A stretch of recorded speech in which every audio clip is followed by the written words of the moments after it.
Hey y'all! Welcome back to my kitchen. Today, we read diving deep into a true Southern classic that's near and dear to my heart, sweet potato pie. This isn't just any pie. It's a recipe that's been passed down, perfected, and loved for generations. It's the star of Thanksgiving, the perfect ending to a Sunday dinner, en jus pur, soulful comfort par crust. Forget those other pies for a minute. Because today, we're making a sweet potato pie so creamy, so flavorful, and so delicious, you'll wonder where it's been all your life. So grab your apron, and let's get baking a slice of Southern heaven. First things first, let's talk about our star ingredient, the sweet potatoes. You'll need about 2 pounds, which is usually 2 to 3 medium-sized sweet potatoes. The key to a super creamy pie is how you cook them. We're not boiling them. Boiling adds too much water and can make your pie soggy. Instead, we're going to bake them.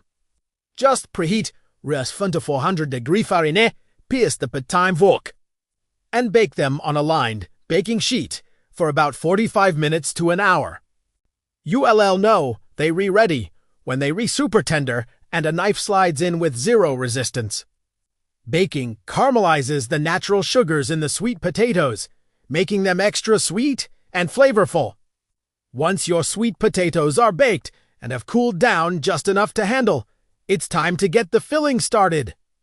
Peel the skins off. They should slide right off, and place the warm sweet potato flesh into a large mixing bowl. Now, for the magic. We're going to mash them up until they're completely smooth. You can use a potato masher, but my secret weapon for the creamiest texture is a hand mixer. It whips them up beautifully and gets rid of any stringy bits. Just mix on a low speed until they're light and fluffy. This step is crucial, so don't rush it. A smooth base means a silky smooth pie. All right, our sweet potatoes are mashed and ready. Let's add the rest of our filling ingredients. To the sweet potatoes, add 1 cup of granulated sugar and a half cup of light brown sugar. The combination gives it a rich, molasses-like depth. Next, we need our fats. Melt half a cup, or 1 stick, of unsalted butter and pour that in. This is what makes the pie so rich and decadent. Now for the spices, the soul of the pie. We're adding 1 teaspoon of ground cinnamon, half a teaspoon of ground nutmeg, and just a 1/4 teaspoon of ground ginger for a little warmth. Don't forget a pinch of salt to balance all that sweetness. Now, for the creamy part. We're going to add 2 large eggs, 1 at a time, mixing well after each addition. This helps bind the filling together. After the eggs, it's time for the evaporated milk. You'll need a 12-ounce can.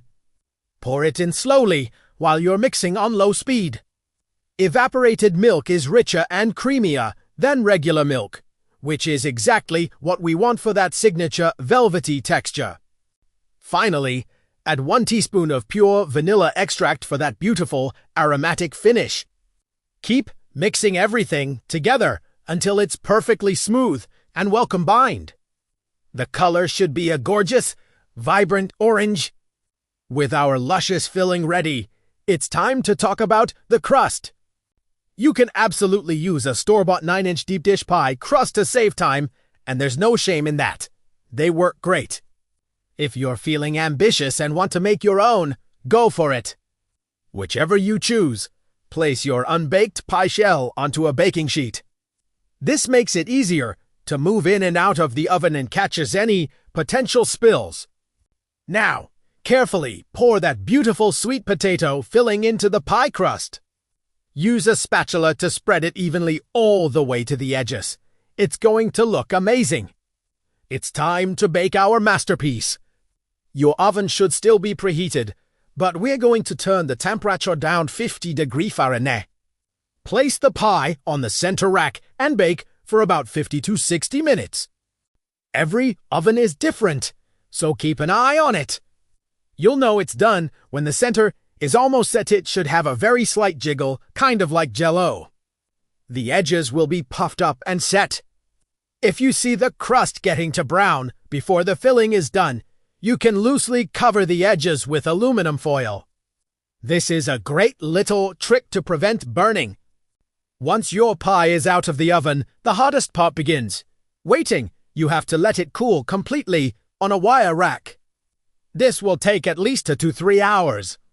I know, it's torture, but this step is non-negotiable. As the pie cools, the filling will finish setting up, becoming firm enough to slice cleanly. If you cut into it while it's still warm, you'll have a soupy mess. Your hands sob passion. Good things come to those who wait, and a perfect slice of sweet potato pie is definitely a good thing.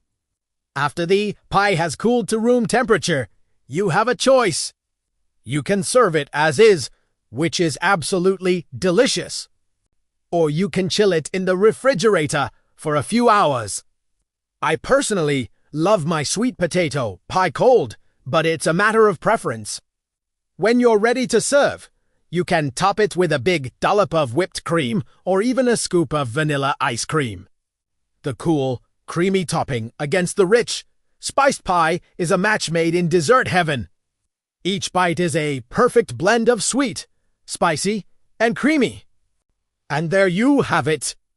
A perfect, from-scratch Southern sweet potato pie that will have everyone asking for your recipe. It's more than just a dessert. It's a taste of tradition, a bite of comfort, and a whole lot of love baked into a crust. I hope you give this recipe a try for your next family gathering or just because you deserve a treat. Let me know in the comments how it turns out. Thanks so much for baking with me today. Don't forget to like this video and subscribe for more soulful recipes. See you next time.